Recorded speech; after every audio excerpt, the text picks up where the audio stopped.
Welcome to this ExecSense webinar. My name is Laura Hoggins. I'll be moderating the webinar today. Our speaker for the program is Sidney Potter. Good afternoon, Sidney. It's nice to have you. Laura, thank you. Good afternoon to you. Depending on how you're viewing this webinar, please open the PowerPoint presentation, the slide folder, or you can view the slides online.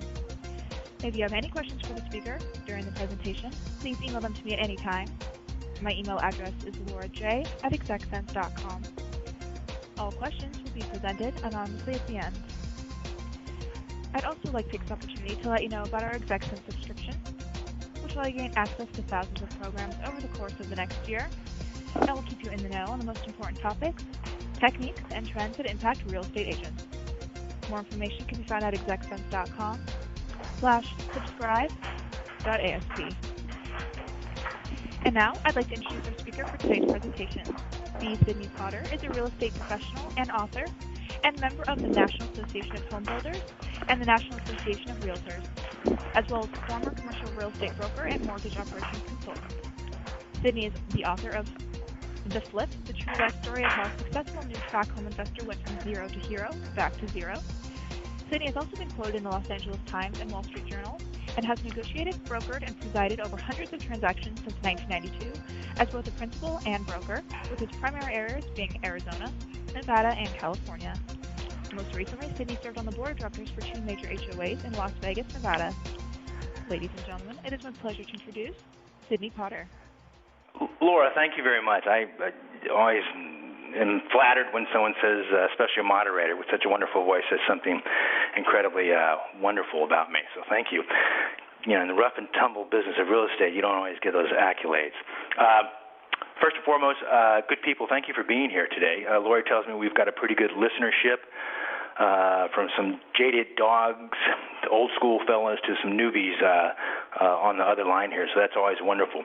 Some of the things I'll go about, and let me just preface this. Let me give a few general comments about real estate negotiation tactics before I begin the presentation. First and foremost, there's hundreds, if not thousands, of books on negotiation. So it's certainly always important to know that not one size fits all. There is no magic panacea for every problem. I've got about an hour to speak here. Quite frankly, I could go probably an hour and a half, 2 hours, especially just on seller tactics, and or just a weekend symposium. But this is going to be an abridged version, but you're going to find it very, very helpful. Sometimes I talk kind of fast. My apologies, but I will give you this much. I'm not going to talk in vague, ephemeral, cloudy philosophical musings on negotiations. I'm not going to get into negotiation theory, albeit, which is rather intriguing. But I'm going to concentrate my examples primarily on the buy side and the sell side as agents out there, or brokers, and primarily buy side. And the reason the buy side agents is because we're in a buyer's market.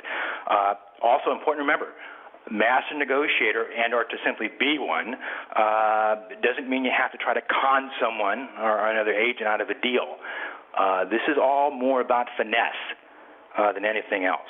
There's no need to take a sledgehammer out there. It's important to keep in mind. It's important to keep above the fray. Quite often we find ourselves as real estate professionals in situational leadership scenarios. They teach that in B school. And that is that you may have to go to your toolbox and use certain negotiation standards depending upon the scenario. So keep that in mind. And you know, negotiations, it's like sailing a ship.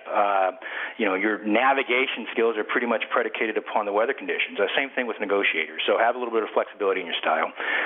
And lastly,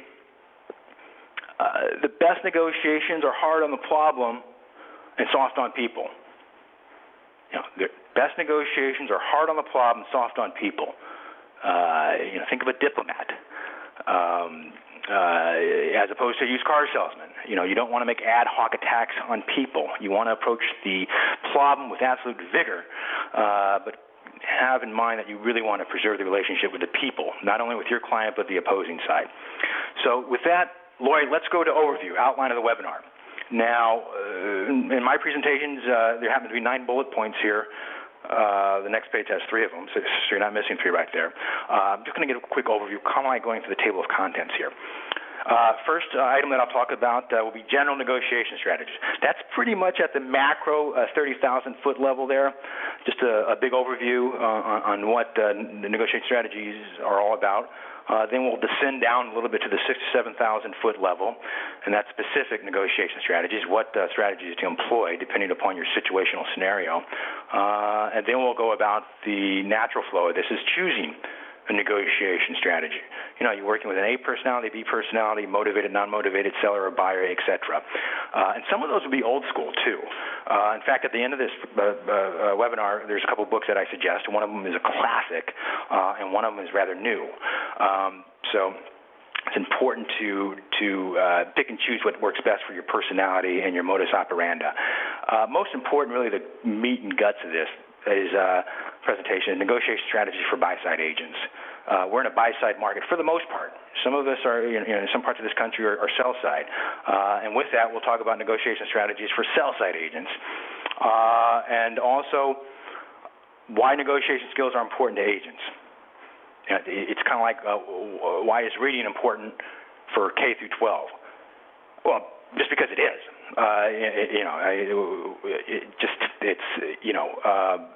Needs no explanation, but it's certainly a worthy question to ask.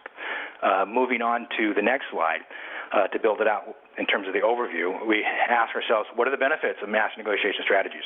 It's almost like, why am I here? Why am I speaking? Is there a listenership today? If there's no benefit, there's certainly almost just no purpose. It's almost philosophical in nature, although I'll be speaking in concrete terms.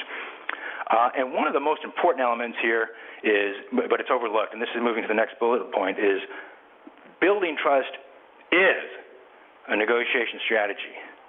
Now, one of our previous presidents had the definition of is, which is kind of perplexing, but the word is fairly important, and we have to keep in mind that building trust is a negotiation strategy. And what do we mean by is? Well, it means the present tense.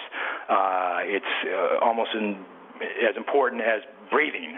It should become natural to you, and that is building trust with others, and why you'll find out it is a negotiation strategy. So that's why I have it bold and underlined is, because it actually makes a very important point, and it's something that we overlook. In fact, you'll find the common thread here over the next 54 minutes, and that is that building trust, collaboration, faith, rapport is in fact part and parcel with a negotiation strategy. And lastly, build the foundation for manipulation. Now, I know that sounds kind of harsh, but it's the same thing as looking at a glass with water in it. Is it half full or is it half empty? Is it a good thing? It's a bad thing. I look at glasses as half full. You should be looking, I would certainly kindly recommend to you, as manipulation as a form and way in which to build a foundation in which to work with others. You want to manipulate a scenario that is best for your client. Once again, it doesn't mean being duplicitous, doesn't mean being undermining. It means kind and decent, respectful to others, having the ability to see around corners, to be a bit prophetic, to anticipate. And the ways in which you build foundation for manipulation is getting along with your client and serving it up correctly to them, almost to undersell and overdeliver. That way, when you do get in hiccups in the road, you'll be able to turn that into a positive. Now, with that, why don't we move to the next slide? Most important, general negotiation strategies. Don't kill your enemies. Now, for all you Machiavellian types and those King Richard IV by Shakespeare that thinking being mean is cool, I'm here to tell you that's not all the case. There's no reason not to be on positive terms with your adversary. There's not necessarily the other guy is out to get you, that being the other broker. Thinking in those thinking types of terms, that's a self-fulfilling prophecy. We really want to make these win-win situations in a consummated transaction. We don't want to come to an impasse. So I say covet your enemies, if in fact there are enemies. Don't think of the other buyer-side broker or the sell-side broker as a bad guy. It was Roosevelt who said, sometimes you got to walk with the devil to get to the other side of the bridge. He said that in pre-negotiation talks with Stalin at the conclusion of World War II when they're dividing countries and they're divvying up lines and militaries and assets. So get along with others. It really helps. Secondly, ethics matter. Well, duh. I mean, who here wants to work with someone who's unethical? It doesn't make a lot of sense. No ethics means no trust. So when you're dealing with others in arm's length transactions or non-arm's length transactions, be fair, and ethics matter. Not to have ethics is almost a form of self-mutilation. There are some of those hardcore brokers that will skim through and make a living this way, but at the conclusion of the day, it's really not a constructive process. Thirdly, and I work with a lot of agents because they present properties that I sell, and I hate renegotiators unless there's a reason for it, but don't reopen previously discussed issues. Not unless it's critical to the deal. A common area fact scenario is you've gone through the inspection, everything is absolutely copacetic. It's a 15-day inspection period. They signed off on it on the fourth day because they really want the house. This is the buyer, and suddenly they want to. Your client, the buyer, is a bit on the fence. They want to go over issues that had been resolved. They want the appliances now, and certainly their price wasn't reflective of some of the personal items and some of the landscaping items in back. You want a way to turn things really south very quickly is don't renegotiate items that have been settled upon. It causes bad blood. On the contrary, and certainly as a contrarian tactic, fortunately, I have not been guilty of this, but I found folks, especially as a principal, having bought a substantial amount of properties, Arizona, Phoenix, or Arizona, Nevada, California, is some actually consider an executed contract the beginning of negotiations, as opposed to the end. There's something to be said about that. It's a very uncomfortable position to be in as a seller, where you feel that you have terms and conditions all agreed upon, but that may not be the case. With that, let's go to specific negotiation strategies. This is an age-old question: combative or cooperative approach. I suppose it depends who you're working with. I will tell you there's lots of research out there, in particular with negotiation theory, that shows a cooperative style is typically the most effective and efficient way to complete a transaction. And keep in mind that most professional negotiators, let's say the AAA, the American Arbiters Association, seek to preserve a relationship because they have to sit down at the negotiating table. I can't imagine labor board members with the NFL or the NHA, National Baseball League rather, want to have a bad blood. You're ultimately going to have to sit down with the ACFO, for example, and come to conclusion. So it's best to cooperate. And in fact, some of the best advice my dad gave me, he was a broker for 30 years out here in Southern California. He teaches sociology right now. Is he'd say, it's about 15 years ago when I got in the business, he'd say, son, mitigate, don't litigate. He'd say, mitigate, don't litigate. And, I was just a young buck at the time, and you're all riled up, and you're just itching to start a fight, and especially if you've got some energy and you want to, what they call a screamer, yell at people, especially on the other side. Don't do that. It's as a beginning broker, it's when I first learned what the word les pendens means, which means to more or less slap a lien and make a property pending in its Greek status. I think that's Latin, actually. So you want to mitigate, don't litigate. You want to get along and go along. And keep in mind, in terms of being combative or cooperative, the goal is to not, the goal is not to reach an impasse, but to reach compromise. That's the big C word in real estate, compromise. The compromise leads in cooperation, which leads into a check. Next item, surprise auction. This is an old school one. Some of us stepped in this landmine without even knowing it. It's typically a sell-side strategy. Sometimes it's good. I've certainly employed it. The asking price is so artificially low, creates a buyer frenzy. The problem with that is that your buyer, if you're a buy-side agent, may not know there's an actual bona fide buyer frenzy. They may outbid themselves or rather bid against themselves, irrespective of what other bids are going at. So be conscious of this. As a commercial broker, we had a lot of beauty contests where we would put a property out. It'd be tremendously low, had a low vacancy rate. We'd have guys chomping at the bit, bottom feeders, put an offer on the property. We'd all counter with them on best and final. Then we'd have a spread, lunch spread, bring them up to the Marcus Miller Chapel office, really court them, and say, do you really, really want this property? Sometimes we'd get overpriced, but it was partly self-serving as a broker, being a co-broker, self-serving to show that we're giving value to our client. And ultimately, I'll talk about that a little bit later. You may have to build up that value and cash in a later time if things start to go south. So that's a negotiation strategy, to build rapport, trust, collaboration. I mentioned that before, and that's a common thread in this presentation. Another third item here, 2 bites from the apple. What's that mean? Now that's, we've all seen the movie Glenn Ross. There's Al Pacino, Alex Baldwin, just an absolute classic. Those are the old-timers going at it. This would be a specific scenario where you've got a buyer. Let's say the property is $200,000, nice little single-family residence, North Shores of New Jersey. They offer full price, but they say, wait, this is kind of subject to my lawyer approval. I can make a full-price offer, but I've got to, in order to consummate this deal, I'll put on a contract right now, but to sign off on it, like an inspection, it's subject to my lawyer, or maybe my accountant, or my mother, or my mother-in-law. I don't want her upset at me, or my dog Spot, or my pet Rock. I think you get the sense of what's going on here. It's a form of entrapment. Could be a form of entrapment. I mean, sometimes there are bona fide second parties, an equity partner, for example, in a real estate transaction that must look at it, especially if they're buying an LLC or something of that nature. But really the strategy behind that, and it may be unbeknownst to those that step into it, is to get control of the property. If the seller wants to control the property, they'll use a quick one like this. Now, if you're representing the seller on this, or rather, if the buyer wants to control the property, they'll use this tactic. But if you're representing the seller on this and you see this coming down, okay, you can just smell it before it hits the room, okay, and it's got 2 bites from the apple written all over it.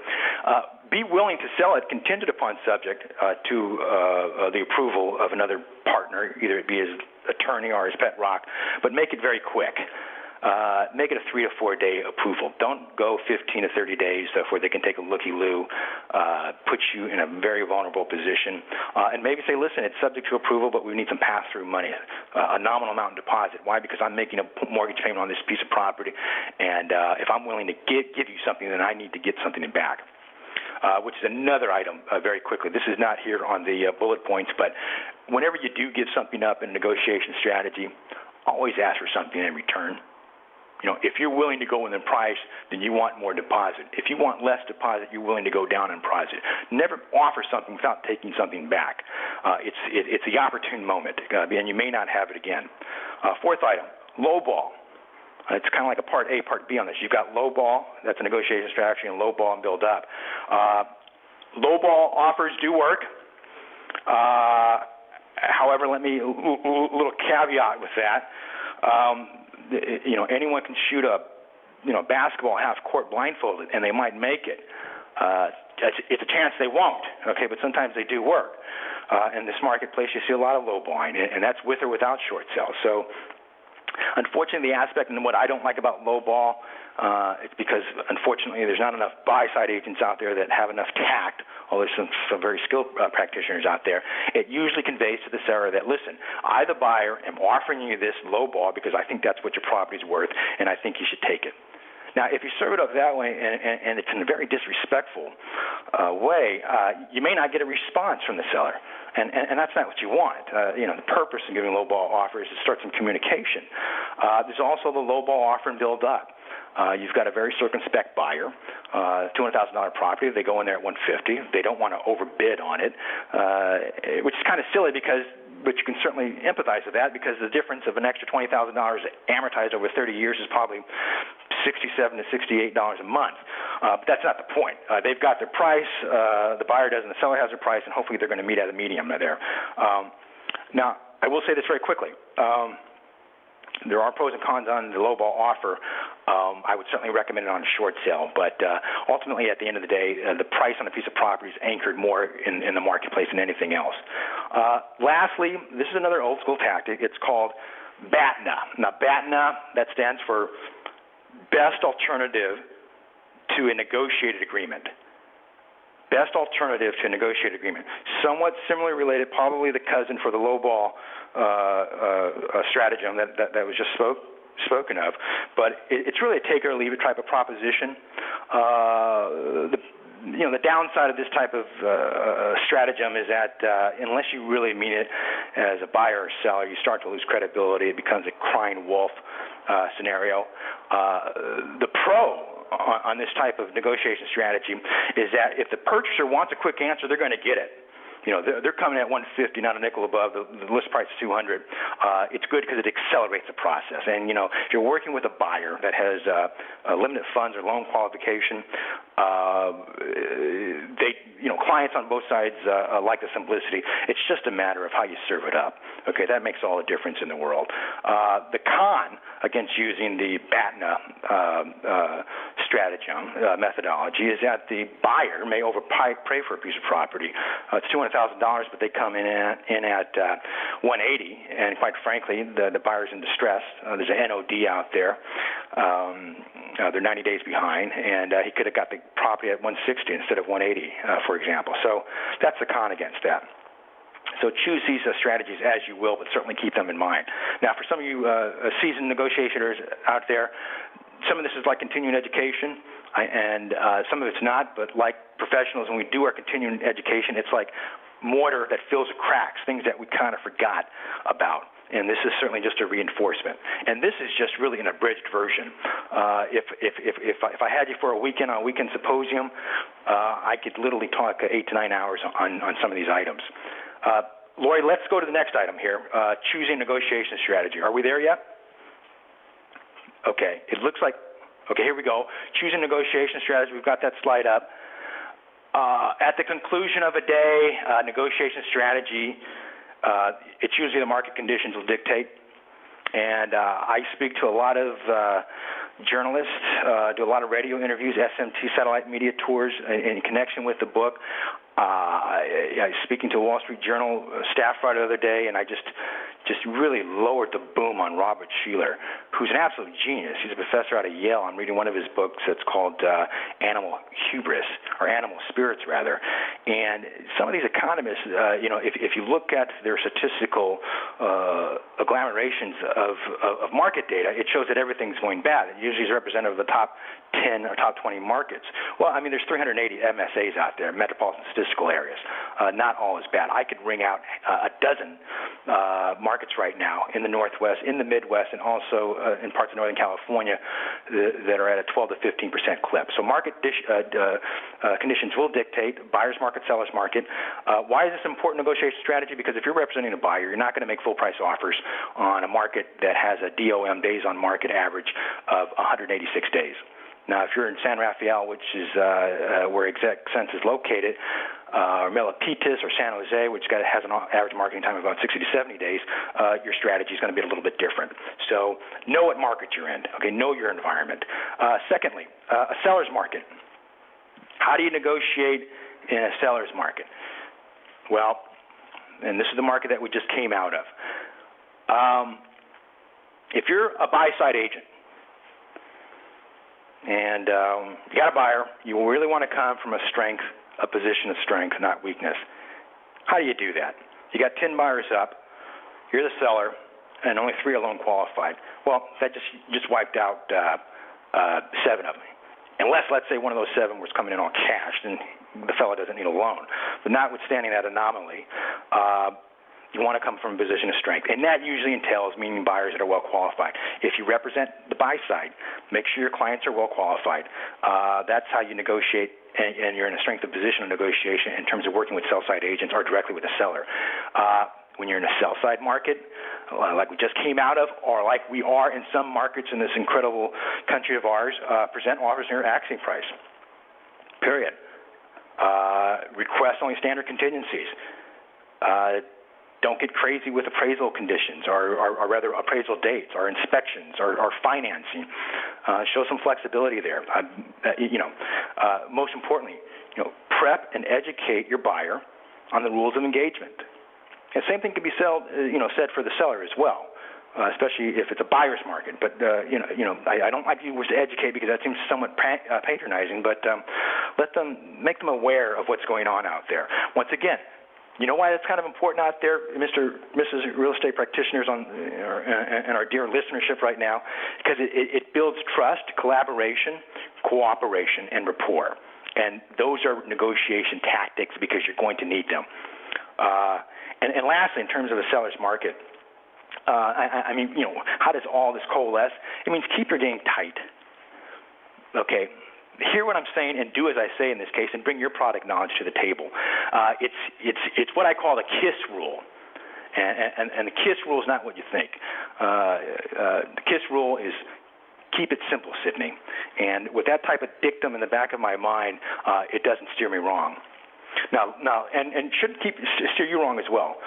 Keeping focused on the end objective.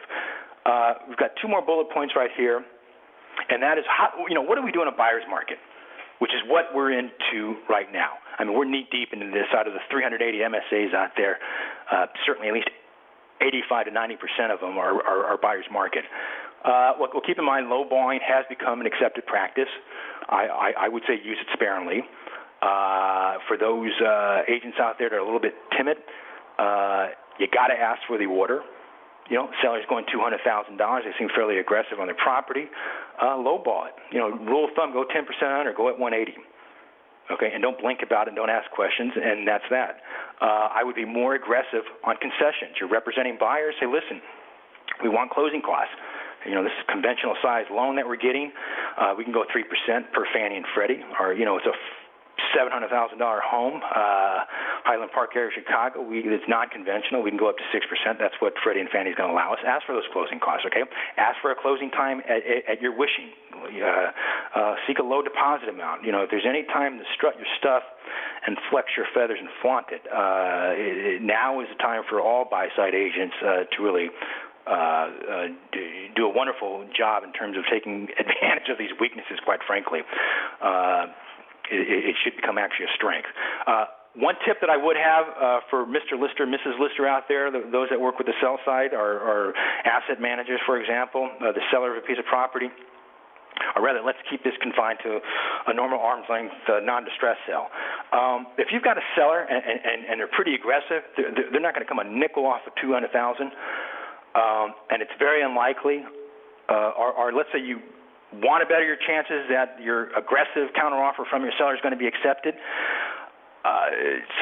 recommend to the seller that they offer furniture, that they pony up the closing costs, maybe throw in some art there, offer appraisal costs, maybe a settlement date to the liking of the buyer, a low deposit requirement, let's say $1,500 to $2,000 instead of $5,000 to $7,000. Once again, this comes asking for the order. You want to be in a position of strong negotiation.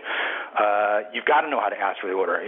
Who's to say that your seller wouldn't give up that $3,000 Sub-Zero meat packer in their 4-car garage? They were going to put on Craigslist anyway. So you really want to explore these options. And ultimately, the purpose of this, is to make a deal, consummate a transaction. And you do that by thinking creative ways in which they can give up a little bit more because the seller didn't check their ego at the door, and they're hell-bent on getting that $200,000 for their piece of property. Lastly, a balanced market, how to negotiate. In a biblical sense, this is probably one of the few chances where you can actually split the baby in half and not have it bleed out on the operating table. And hopefully have both sets of parents happy. Usually expect a robust back and forthness, expect to go 50-50 on price, terms, and other conditions. And especially you see these types of balanced markets, which are more simple than they appear, and usually when a seller has some equity on a piece of property. So, that's the skinny on a balanced market. Not that complicated in what to expect. Think like you're in a balanced market, adjust to your environment, and know that it's not a seller's market or a buyer's market. Now, let's move to negotiation strategy for buy-side agents. I mentioned just this a moment ago, check your ego at the door. If you happen to step a few steps forward, step back and check it back at the door. This doesn't mean, just because you check your ego that you're weak. get over that. And I say this especially to the men in the audience because they know what I'm speaking about, or the A-personality females that are just wonderful leadership skills, but as humans, male or female, sometimes it's more easier said than done in checking the ego. It just means have a measured response in what you're doing. If you're the type of person, I've worked with these type of brokers, agents before, and you choose to denigrate the property, not the property owners. Don't have the ad hoc attacks on them, depersonalize it. If you're a person, and I'm going to be appealing to the negative attributes of some folks out there, depending how that attribute is manipulated, but follow up every negative with a positive. It sounds pretty simple. And make your attacks on inanimate projects as opposed to live humans. Bottom line is that ego is destructive negotiation. And quite frankly, you really have almost a statutory obligation to be informative to your client, and really a fiduciary responsibility. And I say that because, by having a sense of obligation means putting your client ahead. Of the transaction, and not yourself. So no matter how you feel, you want to do what's best for your client, and usually that means checking your ego at the door. Next item here, establishing and building trust.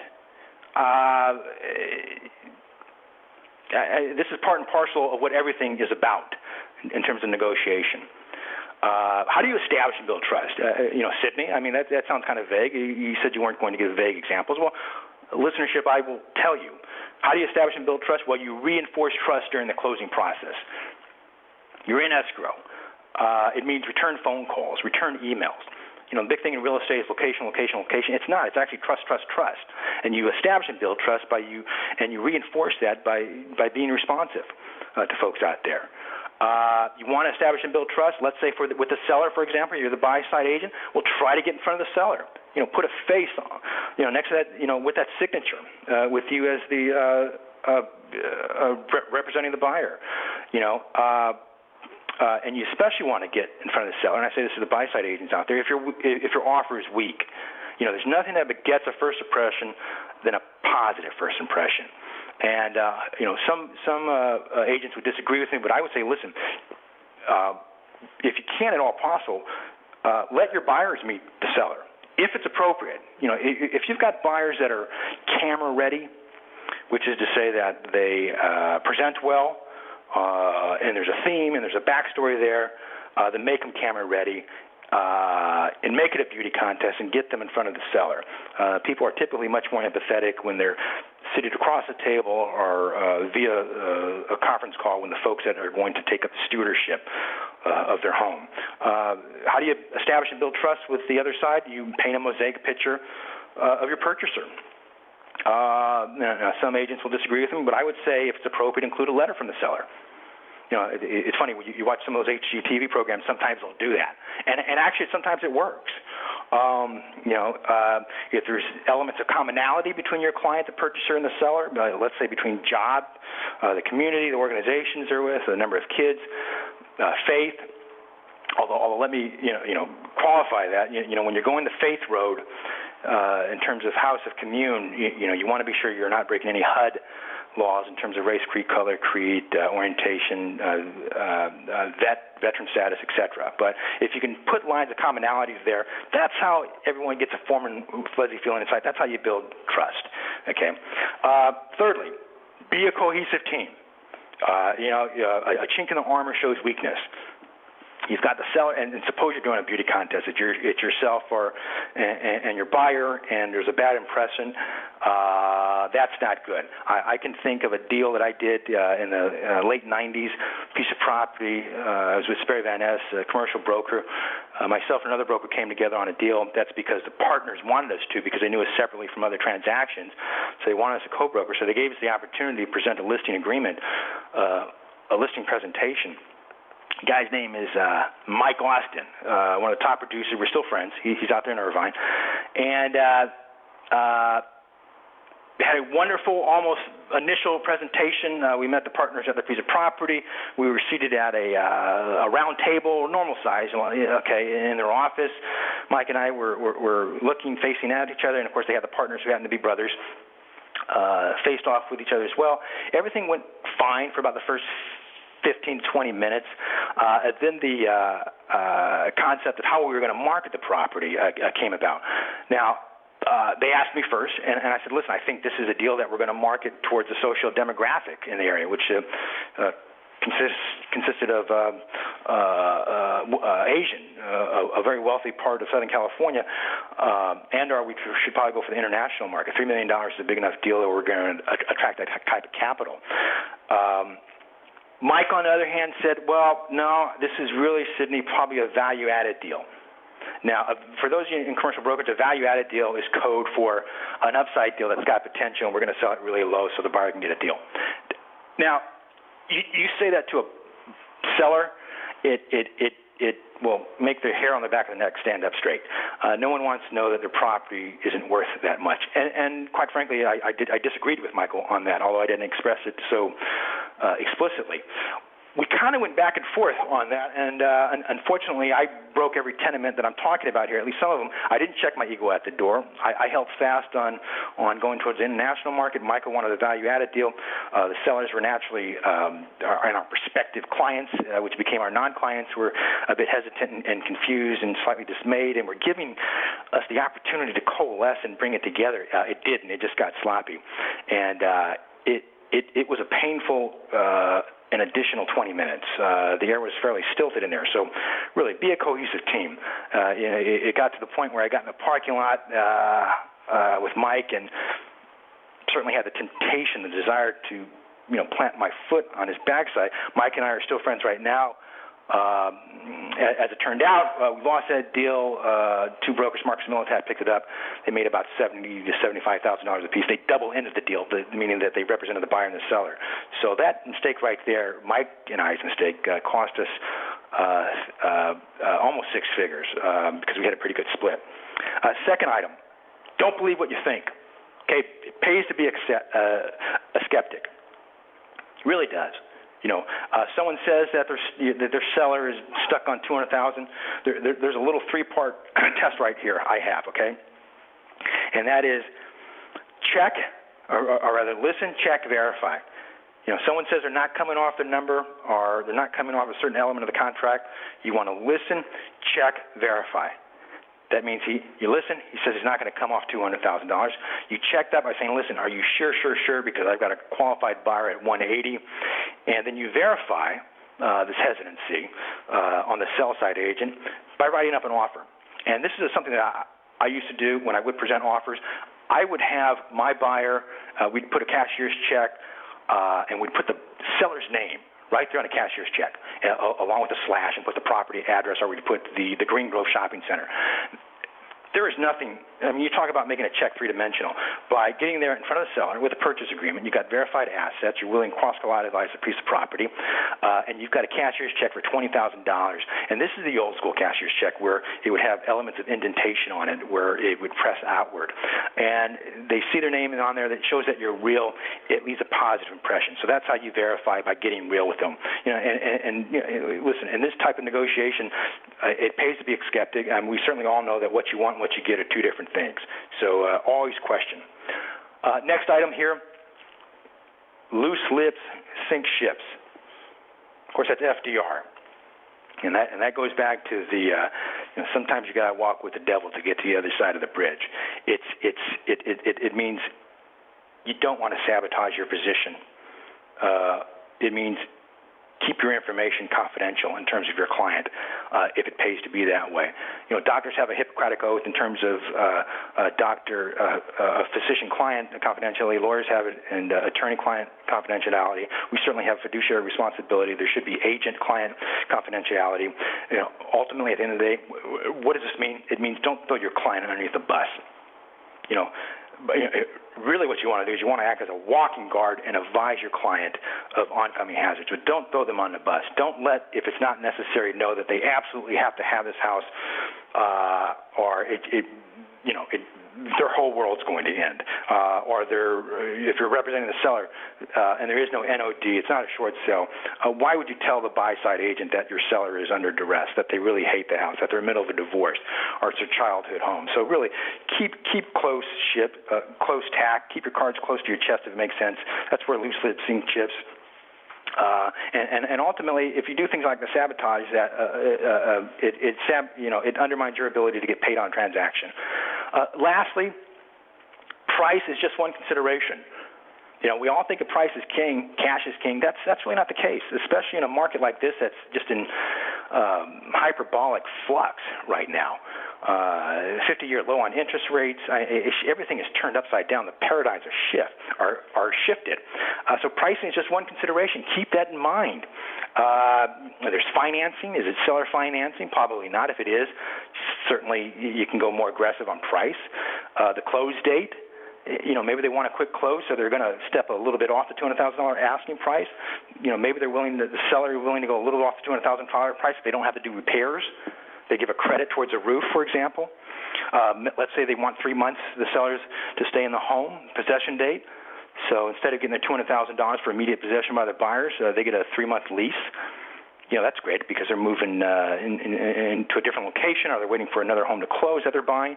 Maybe they're willing to take $190, $185 as a result. Okay, so there's lots of other elements. Price is just one consideration. Now with that, let's move on to negotiation strategy for sell-side agents. First item, we talked about this a little bit. BATNA, best alternative to a negotiated agreement. I would suggest recommending that. I'm not going to repeat that because we just spoke of that earlier. If you're a sell-side agent, and certainly if it's a seller's market, require a sizable deposit. Let's say if it's not a sellable market or seller's market, at least have a pass-through on the deposit rather. Either or. You want your buyer to go hard. That's what we call it. You want their money to go hard, meaning that it's gone.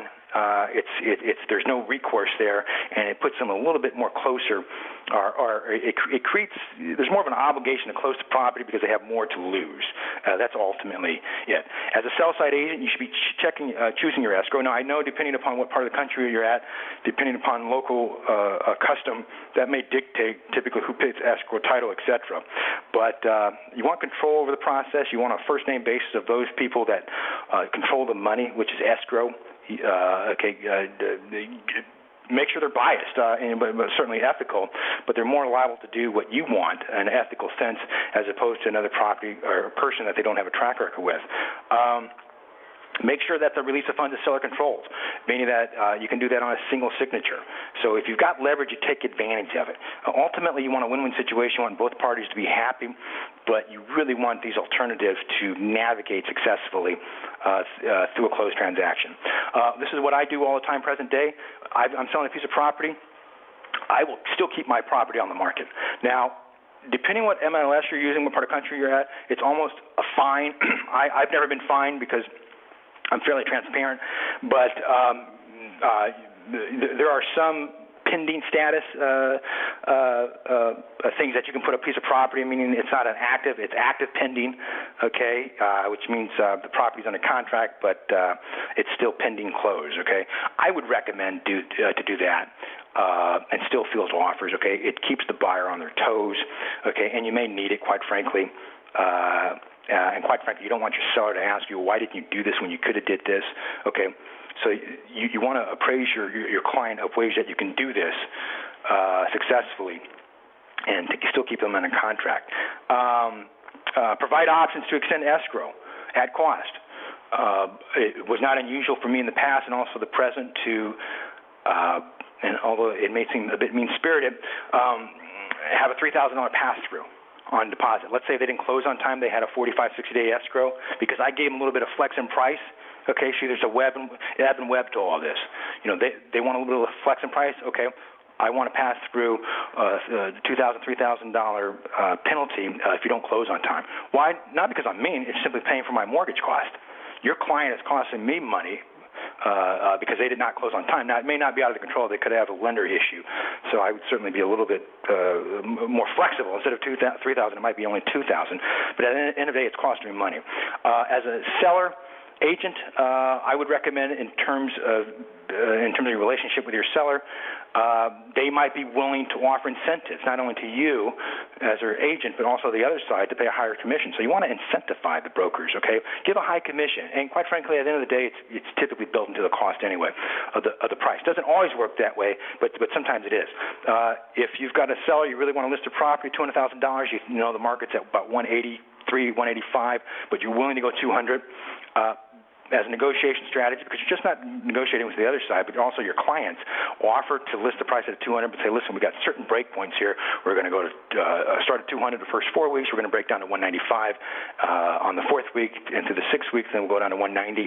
So you want to build that type of progression into the listing agreement because it keeps everyone appraised of the situation. And lastly, negotiation strategy for sell-side agents.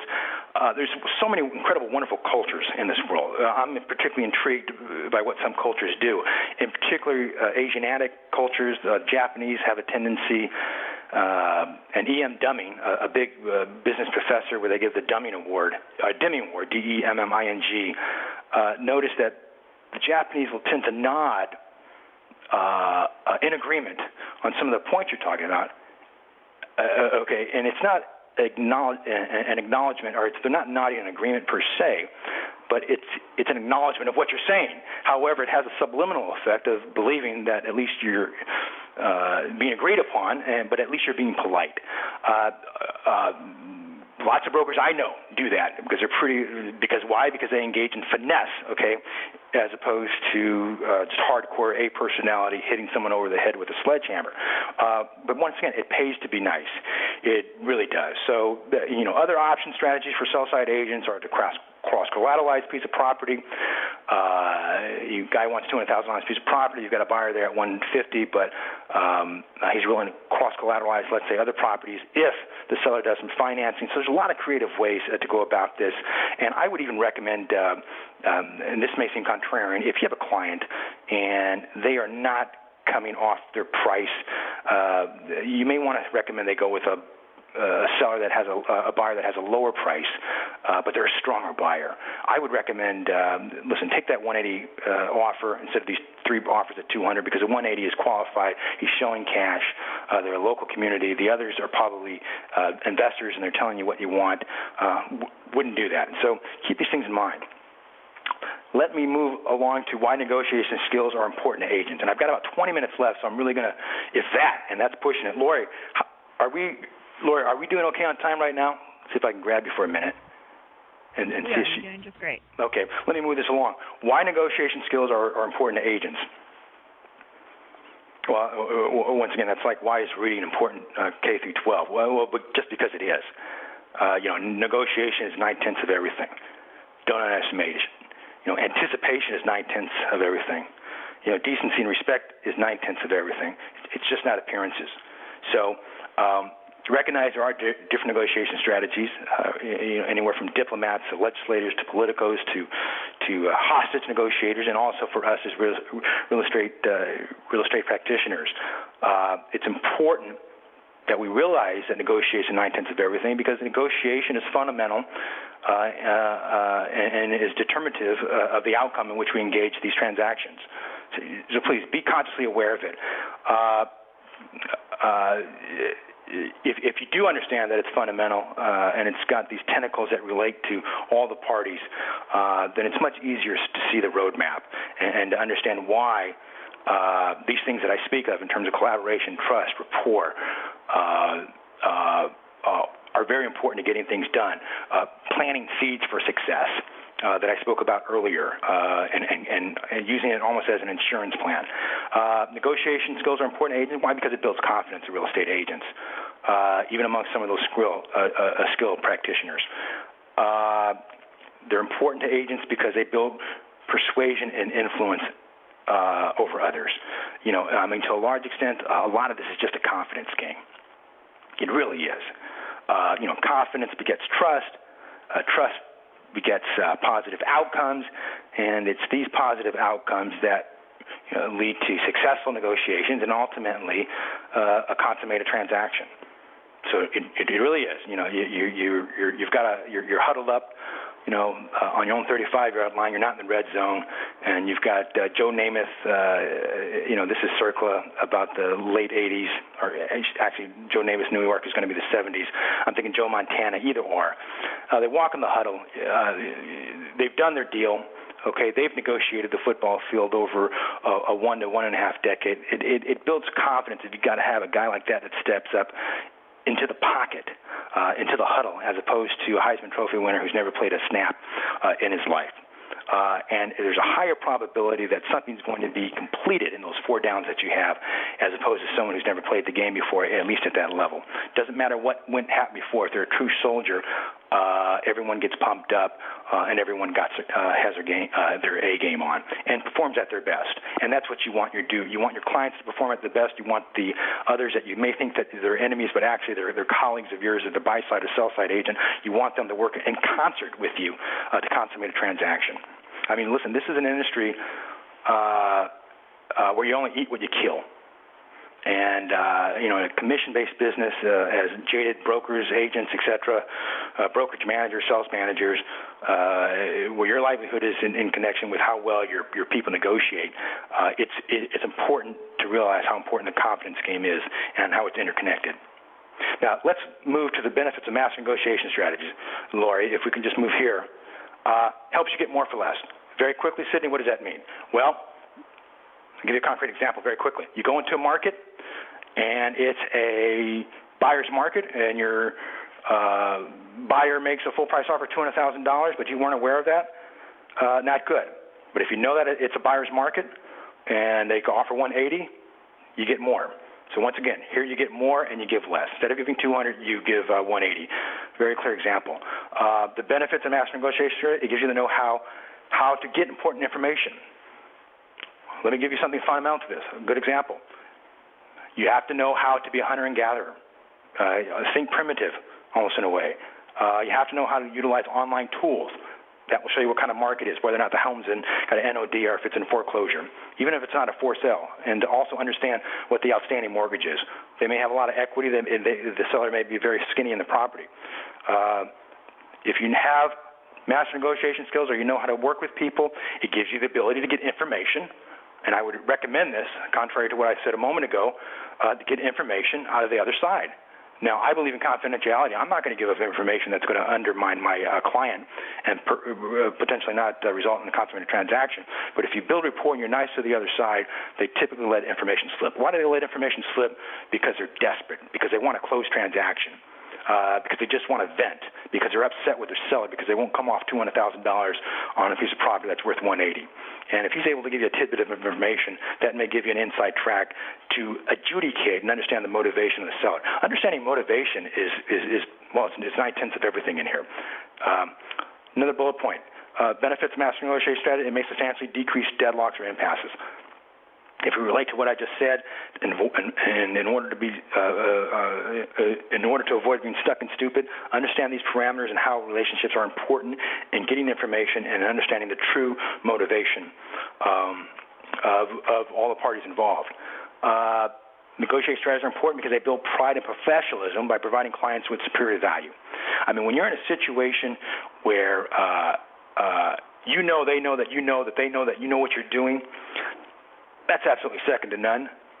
And as real estate practitioners, you really want to strive for those moments. Really do.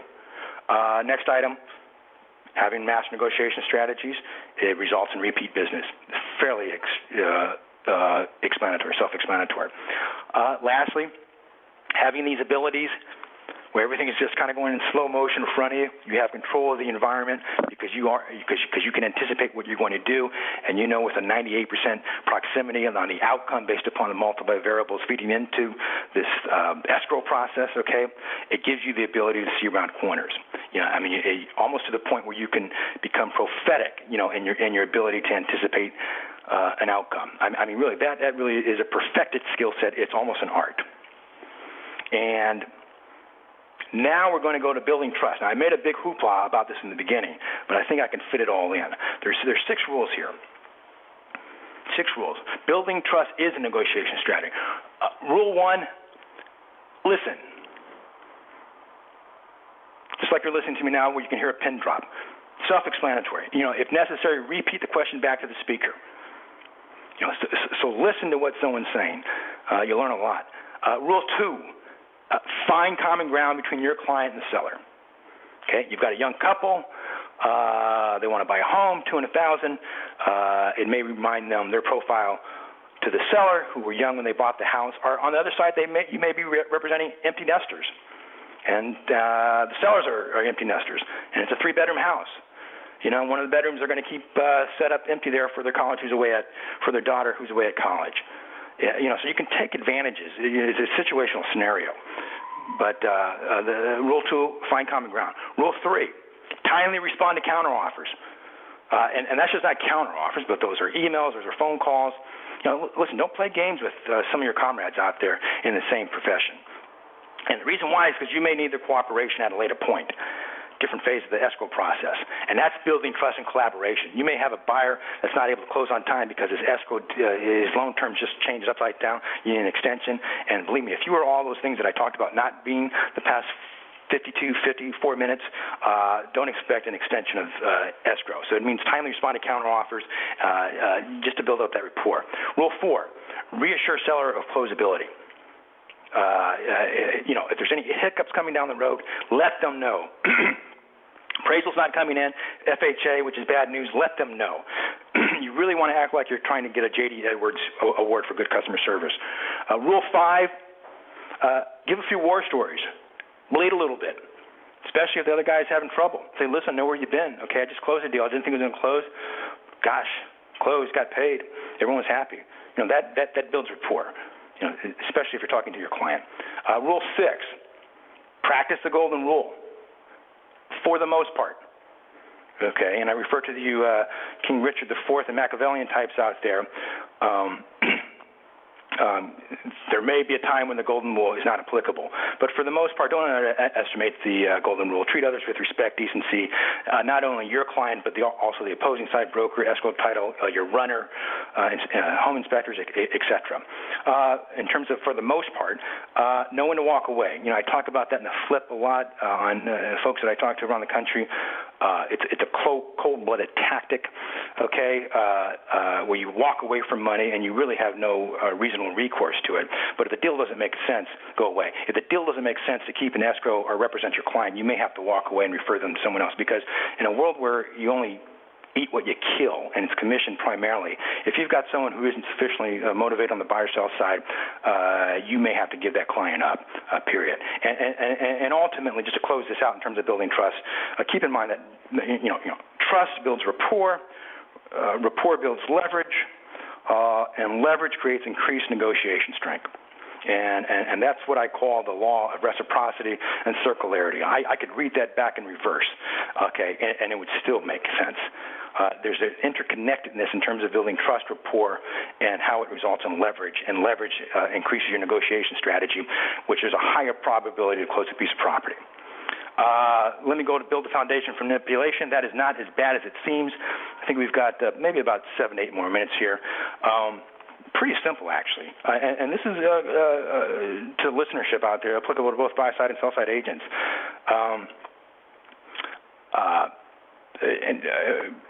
Befriend your client. Talked about that. Build rapport and goodwill. And just to step back here for a moment, when you're building the foundation for manipulation, keep in mind that a true Machiavellian has an exit strategy. So don't be reckless in your discussion with others. Keep a hold of it. Okay, surprises kill deals. That's what I tell clients all the time. It's what my sales manager told me 15 years ago. I still got a great business relationship with him out of Marcus and Millichap. The guy taught me a lot. But surprises kill deals, and that rings in my head every time I sign up the dotted line. In terms of foundation manipulation, well, what do you mean by that, Sidney? Well, listen, if you're a lister, okay, you suggest cost-effective staging. That may not work for all homes, okay? But, believe me, there's some buyers that will come through a home, they see a box of Kleenex on the counter table right there that's misplaced, they'll deduct $10,000 off the asking price. It gets that sensitive, so recommend to your seller that they declutter, and you're not doing this because well, you're doing this because you want, it's not for totally altruistic, it's because you want a closed transaction. But you're also doing this, okay, to build an insurance policy. Almost a situation where it becomes, well, I told you so. That way, you're 120 days in the marketing on a property that should have sold in 85 to 90 days, and they're wondering why and scratching their head. Well, look, I said curb appeal. I said, did you do a little bit of landscaping? I referred you to a low-cost guy. You didn't take advantage of it. And, of course, serve it up very nice to your seller, okay, but it builds an insurance policy, and this is part of negotiation strategy, negotiating with your client, okay, by paving the way. You're planting these seeds right here, okay, to a situation where you may have to dial it back in. And if you can plant these seeds of manipulation and cash it in at a later date, then that leads more likely to a consummated transaction. So really, you want to be a master manipulator, negotiator. Do it in a nice way because you're doing what's best for your client and for yourself and for your brokerage, okay? And that is to have a win-win situation for the buyer and seller. It really, really is. So that's the most important aspect in terms of manipulating, because I look at it as a positive, not necessarily negative, especially if it's a means to an end. Now, with that, Lori, I'm going to go to conclusions, okay? And I don't know if we're getting some feedback from some of my folks. I know it's a busy Tuesday, Wednesday afternoon, or actually Thursday or Friday or Monday, because this can be listened at any time, any place, or maybe or Saturday or Sunday. But in terms of my conclusionary remarks, really, to be a good negotiator, you got to know how to gather facts. Think of yourself as a hunter-gatherer. Think of that Geico commercial, where it's so easy a caveman can do it. It really is. It should be second nature. Keep focused on the objective. Sharpen your mental acuity if required. If some of you are out there that are so incredibly good right now, make sure you keep it sharp. And that mental acuity has to do with anticipation. And in terms of anticipation, listen, if it comes back to you and you already have it as second nature, make it more intrinsic, okay? It should be part of your DNA, down to your bone marrow, period. And a common thematic here, build rapport and understand motivation of all parties. And I really do think at this point, because we're about 61 minutes into the discussion here, I'm running on time, you'll find that's a common thread here. It's just decent interactions with others. It really goes a long way. I mean, these are Midwestern values, American values, in fact. Competence, confidence, character. Some folks should think of the 3 C's as cool, calm, and collect. In my book, it's competence, confidence, and character. Really, these are the hallmarks. So you want to get to that ninja level, that double black belt, or just a highly efficient and respected negotiator, master negotiator, call it what you will. It's just someone who knows how to close transactions. It's very likely that a producer or closer, because they do short sales or at arm's length transactions, they know how to negotiate and they get along with others. The last element I'm going to leave to you before we wrap this up, because I understand we've got 2 more slides here, Lori, is, and I said this in the beginning, and please walk away with it. The best negotiators are hard on the problem and soft on people. The best negotiators are hard on the problem and soft on people. With that, I thank the listenership. Lori, do we have any Q&A that we want to answer at this point, or do we want to go to the last 2 slides? Great. Yes, Sidney, we do have a couple of questions. Okay, yeah, go for it. I'm all ears. Right in. Okay, great. The first one is, what are some ways to pull off cost-effective staging, as you mentioned? Oh, staging? Yes. Oh, yeah, sure. Wow, I'm surprised that, because I rarely get asked that, actually. And it's funny.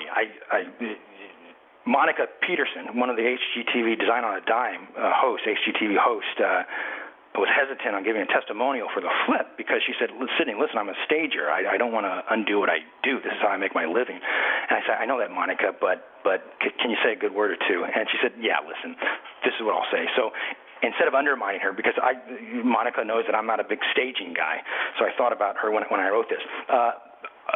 Go to a national provider. I wouldn't go to Ashley Furnitures. They're very expensive. They do rent their furniture out unless you've got a $2 million mansion or even a $1.3 million mansion. Or maybe a $700,000 deal that used to be $1.2 million, but it's in North Carolina. Go to Aaron Rents. Go to cost-effective, low-cost places that do it on a monthly, that have low deposit requirements, especially in a buyer's market. They show a lot of flex. And I would probably only go for the main primary rooms,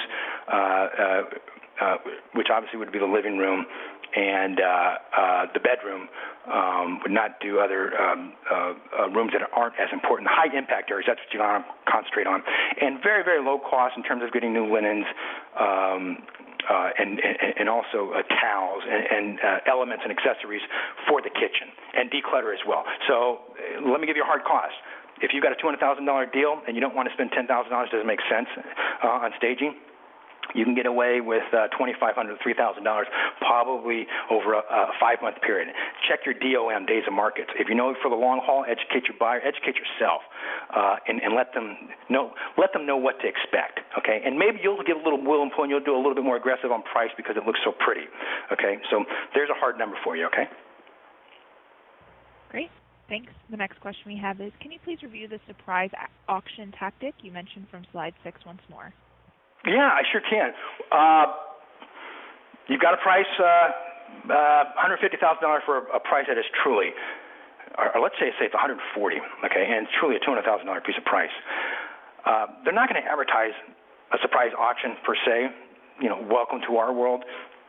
The intent on the seller and the sell-side agent is to woo you into a false sense of gleeful anticipation, and that is to build up a buyer frenzy. And a buyer frenzy will feed off itself and result in the highest and best price for the seller. Sometimes this works. This actually works a lot. But when a surprise auction is unbeknownst to the buyer typically, and one or two things result. They get in a beauty contest with other buyers, and they end up overpaying for the property, or secondly,